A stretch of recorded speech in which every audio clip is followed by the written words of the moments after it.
বর্তমানে সারা বাংলাদেশে আন্দোলনের বন্যা বইছে।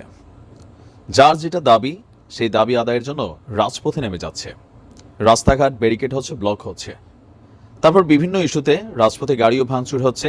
আবার এক প্রতিষ্ঠান অন্য প্রতিষ্ঠানকে আক্রমণ করছে, লুটপাট করছে, অনেকটা 5ই আগস্ট স্টাইলে। আবার ধরেন এই যে ইস্কনের অনুসারীরা হঠাৎ করে সারা বাংলাদেশে তারা যে ধরনের অ্যাক্টিভিটি শুরু করেছে তাতেও সকল কিছু এলোমেলো। মোটামুটি দেশ এই মুহূর্তে অস্থিতিশীল। এই পরিস্থিতিতে সরকারের কি করণীয়? সরকারকে আসলে জানে নাকি জানে না? অবশ্যই জানে, কিন্তু সরকার একটা জায়গায় হাত পা বাঁধা। কোন জায়গাটা জানেন?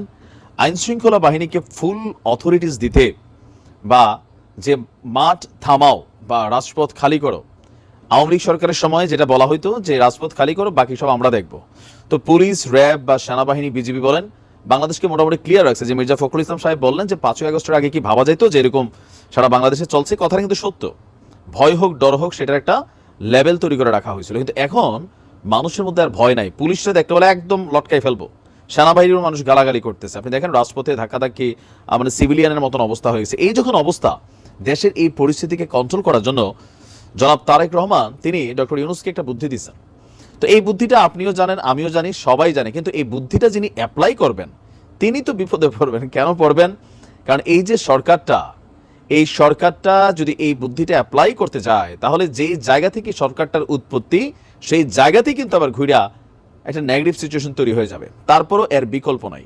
কিন্তু এখন এই বিষয়টা এই দেশের জনগণ কতটুকু শক্তভাবে নিবে একজন নির্বাচিত সরকার ছাড়া, এই অন্তর্বর্তী সরকারের কাছ থেকে জনগণের অধিকার সংশ্লিষ্ট ইস্যু কাজে লাগিয়ে নানান ষড়যন্ত্রের চেষ্টা চলছে মন্তব্য করে জনাব তারেক রহমান ডক্টর ইউনূস সরকারের প্রতি আহ্বান জানিয়েছেন যে আপনারা পরিস্থিতি নিয়ন্ত্রণে শক্ত হাতে সবকিছু ট্যাকেল করেন। এখন এই শক্ত হাতটা কোনটা? আইন শৃঙ্খলার যে অবনতি হয়েছে সেটাকে ব্যালেন্স করার জন্য তিনি বলছেন যে দেশের সাম্প্রতিক ঘটনাবলীর পরিপ্রেক্ষিতে আমি একটি বিষয়ে দেশবাসীর দৃষ্টি আকর্ষণ করে কয়েকটি কথা বলতে চাই। শেখ হাসিনার পলায়নের পর আপনার বাংলাদেশের একদিকে দীর্ঘ 1.5 দশক ধরে মানুষের চাওয়া পাওয়ার হিসাব, অপরদিকে পলাতক শেখ হাসিনার প্রতিশোধের আগুন, সব মিলিয়ে দেশ ঘোলাটে একটা অবস্থানে গিয়েছে। তো এই মুহূর্তে দেশের যে পরিবেশ পরিস্থিতি তৈরি হয়েছে তাতে দেশের অর্থনীতি মোটামুটি ভঙ্গুরের পথে, শিক্ষার পরিবেশ এটাও শেষের পথে। এই পরিস্থিতিকে কাজে লাগিয়ে স্বৈরাচারের দোসররা সরকারকে অস্থিতিশীল করতে জনগণের দাবি আদায়ের এই আন্দোলনকে সুযোগ হিসাবে ব্যবহার করতে চাইছে। কথা কিন্তু সত্য। রাজনীতিবিদরা যেমন শেখ হাসিনার পতনও কিন্তু এরকম দাবি আদায়ের মধ্যেই বাকিরা ঢুকে গেছিল। এটা পলিটিক্সের একটা কি বলেন, পজিটিভ বলেন নেগেটিভ বলেন।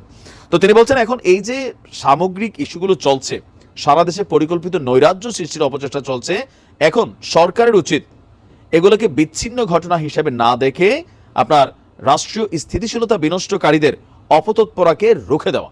তো রুখে দিবে কিভাবে? ডক্টর ইউনূস কি লাঠি নিয়ে মাঠে নেমে যাবেন? সার্জিস বা হাসনাত কি মাঠে ডাক দিলেই বিষয়গুলো ঠিক হয়ে যাবে? বিষয়টা কিন্তু তা না। আইন শৃঙ্খলা বাহিনীর ভূমিকা এখানে জরুরি। আসিফ মাহমুদরা বলছিল, সার্জিসরা বলছিল যখন শিক্ষার্থীদের আন্দোলনগুলো হচ্ছিল চিন্ময়ের ঘটনার আগে, পুলিশ নিরপেক্ষ ভূমিকা পালন করছে, পুলিশ তাদের ভূমিকা পালন করছিল। তো পুলিশ কোথায় ভূমিকা পালন করবে বলেন? এখন যে পরিস্থিতি হয়, পুলিশকে সাউন্ড গ্রেনেড ছুটতে হবে, কাঁদানে গ্যাস ছুটতে হবে। আবার আমাদের স্বরাষ্ট্রমন্ত্রীর স্পষ্ট নির্দেশ আছে, যিনি স্বরাষ্ট্র উপদেষ্টা, যে পুলিশ আপনার লিথেল উইপেন এটা তো ব্যবহার করতে পারবেই না। এর পাশাপাশি লাঠিচার্জের বাইরে অন্য কোনো কিছু এখানে করতে পারবে না। তো সেই ক্ষেত্রে একটা পুলিশের প্রাণেরও তো হিসাব আছে। চাকরি করে বেচারা পেটের দায়ে। তো এখন যেহেতু এখানে নানামুখী ষড়যন্ত্র আছে, একজন পুলিশ গেল তার তো বাইরে ফেলতে পারে, তো সেই ক্ষেত্রে তার তো গুলি করার সুযোগ নাই। গুলি করলে কেবল পুলিশ লীগ। এখন দেখেন ট্রাক শ্রমিক লীগ, পুলিশ লীগ, আহত লীগ, যে জিনিসটা একটু বিপরীতে যায় সেটা আওয়ামী লীগের সাথে অ্যাড করে দেওয়া হয়। তো পুলিশ তো বিষয়টাকে কনসার্ন করে। র্যাব কার্যত আমি এদেরকে দেখছিই না। সেনাবাহিনীও আসলে যতটুকু করা দরকার ততটুকু তারাও করতে পারছে না। কারণ ঘুরা ফিরা সেনাবাহিনীরও বলা হয়ে থাকে বিভিন্নভাবে যে আওয়ামী লীগ সরকারকে টিকায় রাখছিল, বর্তমান সেনাপ্রধান তাকে নিয়েও নানান ধরনের বক্তব্য আছে। তো কোন পথে যাবে? এখন তারেক রহমান যে বক্তব্য দিয়েছেন, বক্তব্যটা সুন্দর, সারা বাংলাদেশের মানুষরা চায় আইন শৃঙ্খলা পরিস্থিতিকে কন্ট্রোল, কিন্তু কন্ট্রোল করতে গেলে আপনি রাজপথে কন্ট্রোল করতে হবে। তো কাদেরকে করবেন? এক এক সময় তো এক এক পরিস্থিতি তৈরি হচ্ছে, ঘটনা তৈরি হচ্ছে, সেখানে কোনটা ছাত্রলীগ, কোনটা আওয়ামী লীগ, কোনটা যুবলীগ, আপনি এই সিচুয়েশনের ভিতরে কিভাবে বের করবেন? সো আপনাকে সবাইকে ঢালাওভাবে কন্ট্রোল করতে হবে। হচ্ছে প্রয়োজনে লাঠিচার্জ করতে হবে, কিছু কিছু জায়গায় প্রয়োজনে রাবার গুলিও করতে হবে। তো এগুলা করতে গেলে তো বৈষম্য বিরোধী যে আন্দোলন ঘটলো, সেই আন্দোলনের যে মূল এথিক্স, যে পুলিশ আর কখনো ছাত্রদের বা মানুষের গায়ে গুলি চালাইতে পারবে না, এখন সেটা ছাড়া আপনি দেখেন পুলিশের সামনে থেকে প্রিজন ভ্যানের সামনে শুয়ে যাচ্ছে, পুলিশের মাইরা আসামি ছিনাই নিয়ে যাচ্ছে, তো পুলিশ কি করবে? এখন একটাই আছে, 5ই আগস্টের আগে মানে পুলিশ তখন যতটা বেপরোয়া ছিল এতটা বেপরোয়া না হলেও শক্তভাবে আইন শৃঙ্খলাকে ব্যালেন্স করতে হবে, রাষ্ট্রীয় সম্পদকে নিরাপত্তা দিতে হবে। তো এটা কিভাবে দিবে? একটাই আছে, আইন শৃঙ্খলা বাহিনীকে শক্ত হাতে মাঠে নামানো। সেনাবাহিনী মাঠে আছে কিন্তু মনে হয়, তো যদি শক্ত হয় তাহলে যে সেনাবাহিনীর সাথে সাংঘর্ষিক অবস্থান তৈরি হবে। এখন ডক্টর ইউনূস যদি এই বুদ্ধি শোনে, উনি জানেন না বিষয়টা তা না, আমরা সবাই চাচ্ছি, কিন্তু এই দায়ভারটা কেউ নিতে চাচ্ছে না, এটা মোটামুটি তো ক্লিয়ার।